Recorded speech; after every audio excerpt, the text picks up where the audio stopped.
Hello everyone, and welcome to our channel, The Lecture for Sleep. Today we're diving into a topic that affects every single one of us, yet it often feels like a mysterious, vanishing shadow. Sleep. Have you ever wondered what exactly happens when you close your eyes at night?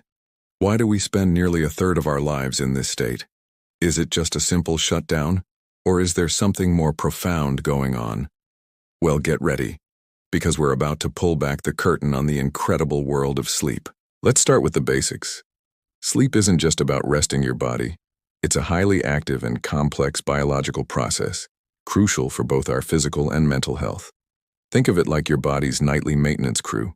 While you're off in dreamland, this team is hard at work, repairing tissues, strengthening your immune system, and consolidating memories. Without this essential work, our entire system starts to break down. So how does it all work? Our sleep is governed by two main systems. First, there's the circadian rhythm, which is our internal 24-hour body clock. It's located in a tiny part of our brain called the suprachiasmatic nucleus, or SCN for short. This internal clock is sensitive to light, which is why we naturally feel awake during the day and sleepy at night.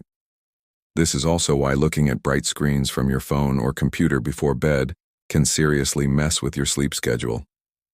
It tricks your brain into thinking it's still daytime. The second system is called sleep pressure, or sleep-wake homeostasis.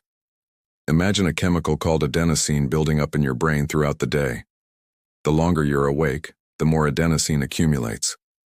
This buildup creates a feeling of sleepiness, or sleep pressure.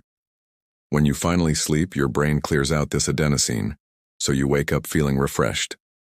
That morning cup of coffee? It works by blocking adenosine receptors in your brain, temporarily tricking it into feeling less tired. Now let's talk about the journey you take every night. Sleep isn't one uniform state, it's a cycle of different stages. We go through these cycles multiple times, with each one lasting about 90 to 110 minutes. First, you enter light sleep, which includes stage 1 and stage 2. Stage 1 is that very brief period when you're just drifting off. You're easily woken up, and you might even experience those weird muscle twitches or the feeling of falling. Then you move into stage 2. Your heart rate and body temperature drop and your brain waves slow down. You spend about half of your total sleep time in this stage. It's here that the brain starts processing memories and filtering out unimportant information. Next, you descend into the deep stuff. Stage 3, also known as deep sleep or slow wave sleep.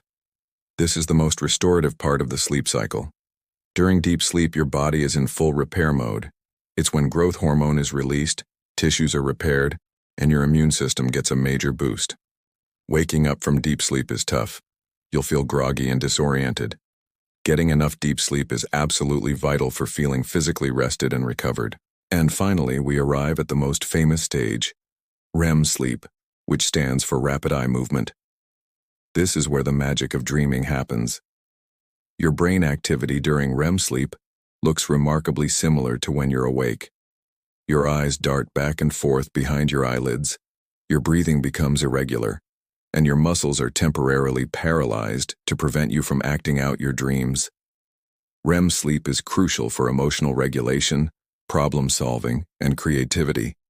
It helps us process the emotions of the day and solidifies certain types of learning. As the night progresses, the structure of these cycles changes. In the first half of the night, you spend more time in deep sleep. In the second half, the REM stages get longer and longer. This is why you often wake up remembering a dream from just before your alarm went off. So why are we talking about all this? Because a staggering number of people aren't getting the quality sleep they need. We live in a 24/7 culture that often treats sleep as a luxury rather than a biological necessity. But the consequences of sleep deprivation are serious. In the short term, it affects your mood, your ability to focus, and your judgment. You might feel irritable, have trouble making decisions, or find your memory isn't as sharp. It also weakens your immune system, making you more susceptible to getting sick. The long-term effects are even more concerning. Chronic sleep deprivation is linked to a host of health problems, including an increased risk of obesity, diabetes, cardiovascular disease, and high blood pressure. It also has a profound impact on mental health, strongly contributing to conditions like anxiety and depression. It's a vicious cycle, Stress and worry can keep you from sleeping, and lack of sleep can make you feel more stressed and worried. The good news is that you have the power to improve your sleep. It's all about creating healthy habits, often referred to as sleep hygiene. Let's go through some practical, actionable tips you can start using tonight. First, consistency is key. Try to go to bed and wake up around the same time every day, even on weekends. This helps to regulate your internal body clock, making it easier to fall asleep and wake up naturally. Second, create a relaxing bedtime routine. This signals to your brain that it's time to wind down. This could be anything from reading a book, a real paper book, to taking a warm bath, listening to calm music, or doing some gentle stretching.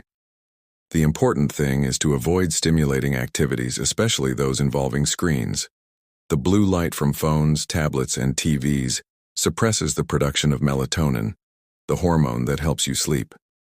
Try to put your devices away at least an hour before bed. Third, optimize your sleep environment.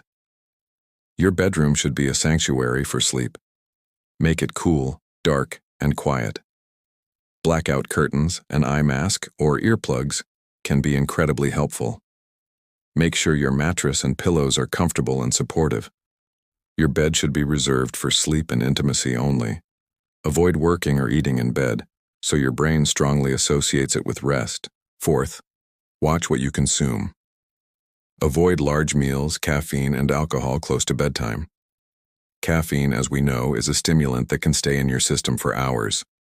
And while alcohol might make you feel drowsy at first, it actually disrupts the second half of your sleep, particularly REM sleep, leading to a less restorative night. Fifth, get moving during the day.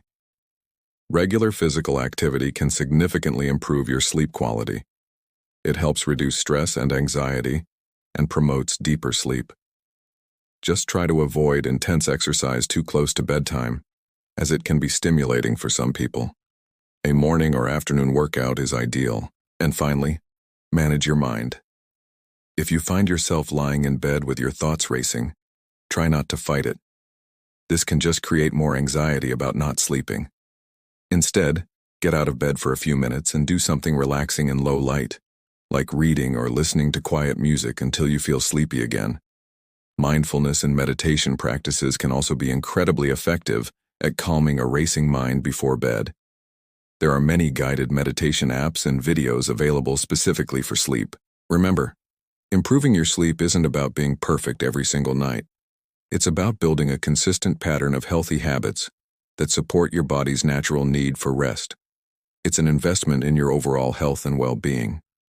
By understanding the science behind that vanishing shadow and taking proactive steps to protect it, you can unlock a healthier, happier, and more energized version of yourself. If you consistently struggle with sleep, or suspect you might have a sleep disorder like insomnia or sleep apnea, it's really important to talk to a doctor or a sleep specialist. They can provide guidance and treatment options tailored to your specific needs. Seeking help is a sign of strength. Thank you so much for joining our lecture today. We hope you found this journey into the world of sleep insightful. Give some of these tips a try and see how they work for you.